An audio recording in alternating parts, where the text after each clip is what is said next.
मित्रांनो, आज आपण पाहत आहोत भगवान महावीर किंवा जैन धर्माविषयी माहिती। इसवी सन पूर्व 6वे शतक हे भारताच्याच नाही तर जगाच्या इतिहासाला क्रांतिकारक वळण देणारे ठरले। याच शतकामध्ये चीनमध्ये कन्फ्युशियस, इराणमध्ये झरतुष्ट्र आणि ग्रीसमध्ये सॉक्रेटिस यासारख्या विचारांनी जग प्रभावित केले होते।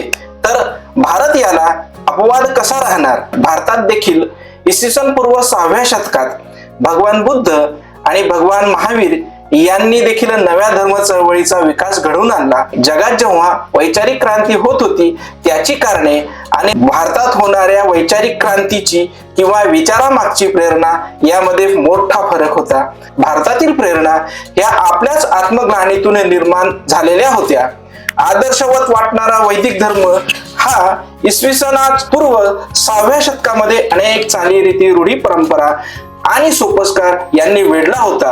उत्तर वैदिक काळापासून यज्ञ पद्धतीमध्ये बारीक सारीक तपशील हे पुरोहित वर्गालाच माहित होते। इतकेच नाही, सर्वसामान्य मनुष्याला समजेल, कळेल आणि त्याला आचरणात आणता येईल इतका साधा सोपा सरळ धर्म त्या काळात राहिला नव्हता। प्रत्येक व्यक्तीला स्वतःच्या उन्नतीचा मार्ग शोधण्यासाठी स्वातंत्र्य हवे होते। त्या काळात हे स्वातंत्र्य राहिले नव्हते। धर्माच्या नावावर यज्ञात होणाऱ्या पशुबळींचा लोकांना मोठ्या प्रमाणात वीट आला होता। इसवी सन पूर्व 6वे शतक हे भारताच्या इतिहासात धार्मिक क्रांतीचे युग म्हणून ओळखले जाते। या काळापर्यंत ब्राह्मण धर्माचे स्वरूप अत्यंत किचकट आणि गुंतागुंतीचे बनले होते। त्यातूनच धार्मिक असंतोष निर्माण झाला। लोकांच्या धार्मिक गरजा पूर्ण करण्याची ताकद त्या काळातील धर्मात राहिली नाही। अशा धार्मिक गोंधळातून सर्वसामान्य लोकांना बाहेर काढणाऱ्या नवीन धर्माची आवश्यकता त्या काळात निर्माण झाली। या पार्श्वभूमीवर भारतात एकूण 62 संप्रदायाचा उदय झाला, पण त्यामध्ये बौद्ध आणि जैन हे संप्रदाय लोकप्रिय ठरले। त्यापैकी आज आपण जैन पंथाविषयी, जैन धर्माविषयी, भगवान महावीराविषयी माहिती पाहत आहोत। तर मित्रांनो, जैन धर्म हा भारतातील प्राचीन धर्मांपैकी एक आहे। ऋग्वेदामध्ये देखील याचे संदर्भ आपणास मिळतात। या धर्मात अहिंसा तत्वाला महत्त्वाचे स्थान दिले आहे। जैन परंपरेनुसार या धर्मामध्ये एकूण 24 तीर्थकर होऊन गेलेत। भगवान वर्धमान महावीर हे 24वे तीर्थकर होत। जैन वाङ्मयानुसार ऋषभनाथ हे पहिले तीर्थकर तर पार्श्वनाथ हे 23वे तीर्थकर जैन धर्मामध्ये होऊन गेले आहेत। खऱ्या अर्थाने जैन धर्माला प्रतिष्ठा जर का कोणी प्राप्त करून दिली असेल तर ती भगवान महावीरांनी। तर चला आपण आता पाहू भगवान महावीराचे चरित्र। मित्रांनो, हा बघा भगवान महावीरांचा फोटो। भगवान महावीरांचा जन्म इसवी सन पूर्व 599 मध्ये वैशाली जवळील कुंडग्राम येथे झाला। त्यांच्या वडिलांचे नाव सिद्धार्थ आणि आईचे नाव त्रिशला देवी हे होते। ते लिच्छवी गणराज्याचे क्षत्रिय वंशाचे होते। त्यांचे बालपण अत्यंत राजवैभवात गेले। तरुणपणात त्यांचा विवाह यशोधरा नामक सुंदर तरुणीशी लावण्यात आला। त्यांना प्रियदर्शिनी नामक कन्यारत्न प्राप्त झाले। वयाच्या 30व्या वर्षी वर्धमान महावीरांनी मातापित्याच्या मृत्यूनंतर आपले ज्येष्ठ बंधू नंदीवर्धन यांच्या परवानगीने गृहत्याग केला आणि वर्धमान महावीर हे संन्यासी बनले। कैवल्य ज्ञानप्राप्ती। गृहत्याग केल्यानंतर महावीरांनी एकाग्र होऊन मौन राहून 12 वर्ष कठोर तपश्चर्या केल्यानंतर 13व्या वर्षी त्यांना जुपालिका नदीच्या काठावर, बघा नदीचं नाव लक्षात घ्या, जुपालिका नदीच्या काठावर शाल वृक्षाच्या खाली वर्धमान महावीरांना केवल ज्ञान प्राप्त झाले। आपल्या इंद्रियावर नियंत्रण ठेवण्यात महावीरांना यश प्राप्त झाल्यामुळे त्यांना लोक जीन असे म्हणू लागलेत। जीन या नावावरून त्यांचे अनुयायी त्यांना जैन म्हणू लागले। तर ज्ञानप्राप्तीनंतर लोकांना धर्म समजून सांगण्यासाठी सुमारे 30 वर्ष भगवान महावीरांनी आपली धम्मदेशना, उपदेश आणि आपलं तत्वज्ञान लोकांपर्यंत पोहोचवलं।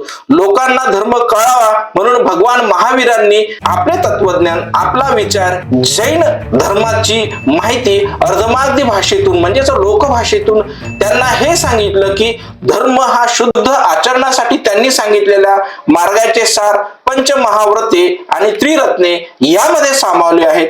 लोकांना उपदेश करण्यासाठी तीर्थकरांच्या ज्या ज्या सभा होत त्यांना समवस्त्रण असे अर्धमागधी भाषेत म्हणत असत. समवसरण समतेवर आधारित असे. या समवसरणामध्ये सर्व वर्णातील लोकांना प्रवेश असे. जैन धर्मातील मुख्य तत्वज्ञान किंवा जैन धर्माचे महापंचव्रते. मित्रांनो, जैन धर्मामध्ये पुढील महापंचव्रते सांगितलेली आहेत. नंबर 1 अहिंसा. कोणत्याही प्राण्याला किंवा व्यक्तीला हानी न पोहोचवणे म्हणजे अहिंसा होय.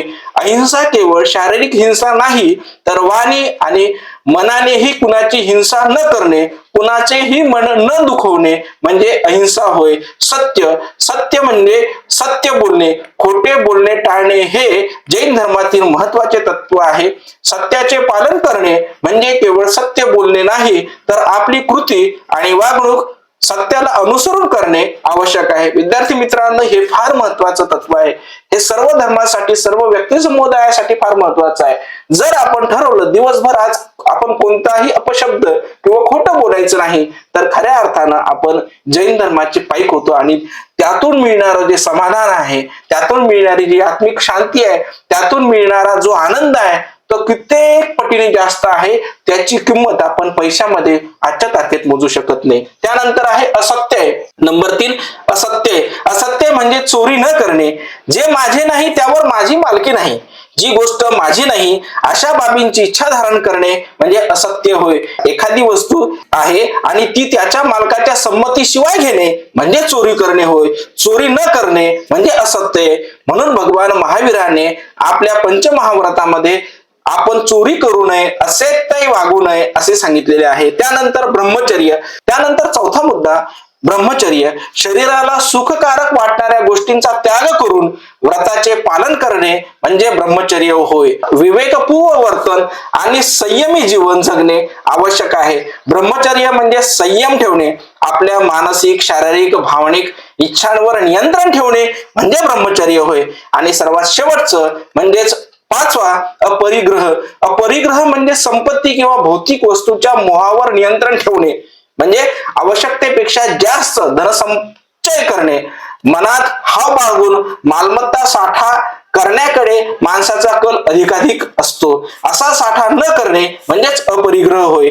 जीवनात कमीत कमी वस्तूंचा वापर करणे आणि मोह टाळणे म्हणजे अपरिग्रह होय. अशा प्रकारे जैन धर्मातील महापंचव्रते होय. त्यानंतर जैन धर्मातील त्रिरत्ने.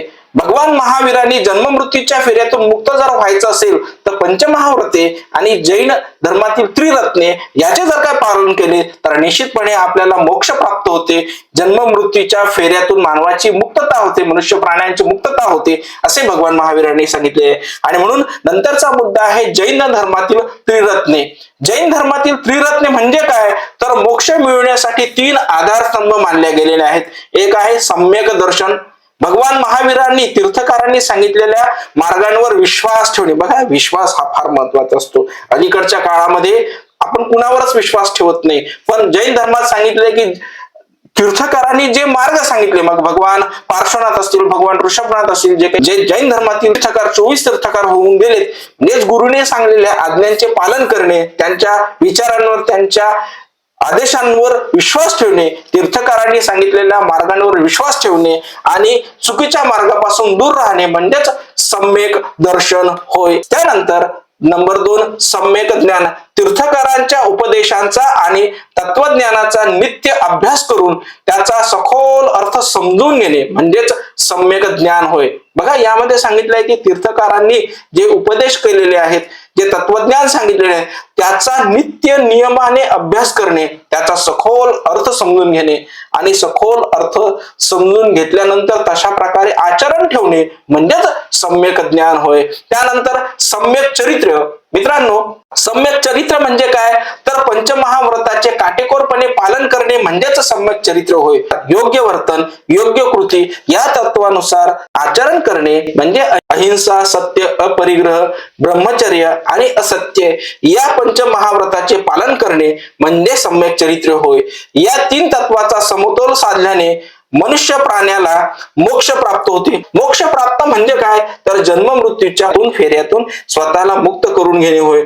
जन्म मृत्यूच्या चक्रातून मुक्त व्हायचे असेल तर वरील त्रिरत्नांचा आणि पंचमहाव्रतांचा अनुकरण करणे, अंगीकार करणे आवश्यक आहे असे जैन धर्मात म्हटले आहे. थोडक्यात काय तर मनुष्याची मुक्ती, मनुष्याचा स्वर्ग, मनुष्याला शांती प्राप्त होणे हे त्याच्या वर्णावर अवलंबून नसून त्याच्या उत्तम चरित्रावर, त्याच्या वर्णावर किंवा त्याच्या जन्मावर अवलंबून नसून हे त्याच्या चरित्रावर अवलंबून आहे अशी वर्धमान महावीरांची शिकवण होती. स्त्रियांना ज्ञान मिळण्याचे मार्ग वैदिक परंपरेमध्ये हळूहळू बंद केले गेले होते. मात्र याच काळात भगवान महावीरांनी त्यांच्या जैन धर्मामध्ये स्त्रियांना संन्यास घेण्याचा अधिकार दिला व सर्व प्राण्यांवर प्रेम करा, मनामध्ये इतरांबद्दल आदर करुणा असू द्या, जगा आणि जगू द्या असा उपदेश भगवान महावीरांनी आपल्या वाणीतून, तत्वज्ञानातून, आपल्या कृतीतून, आपल्या धर्मातून केलेला दिसून येतो. तर चला मित्रांनो, आज आपण इथे थांबतोय. पुन्हा भेटू एका नव्या व्हिडिओमध्ये एका नव्या विषयासह. तोपर्यंत धन्यवाद.